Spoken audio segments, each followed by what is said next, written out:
নিজেকে ভালো রাখুন। আপনার মন খারাপে এই শহরের দেওয়াল এতটুকু ভিজবে না। শোক প্রকাশ করে বিজ্ঞপ্তি ছাপা হবে না কোনো গণমাধ্যমের শিরোনামে। সহানুভূতি দেখিয়ে কেউ এগিয়ে এসে মুছে দিতে চাইবে না আপনার অশ্রুসিক্ত চোখ। তবুও কেন আপনি এমন? নিজের কষ্টটা নিজের ভেতর পুষে রাখা যায় না? কেন বারবার প্রয়োজন হয় দ্বিতীয় কেউ?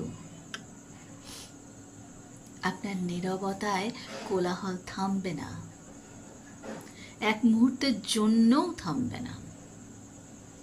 কথিত প্রিয়জনের ব্যস্ততা সমারোহ,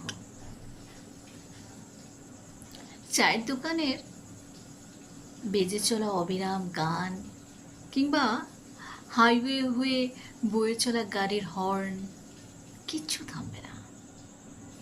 শব্দের মাত্রা কমবে না।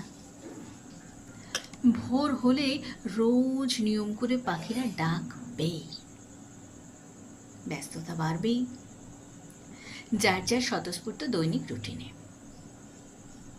তবুও কেন নিজেকে বাকহীন ব্যক্তিত্বে ডুবে রাখার এত প্রয়াস? কেন নিজেকে মিথ্যা আশ্বাস দেওয়া? কেউ একজনের সাথে কথা বলার জন্য সময় বের করে রাখি রোজ।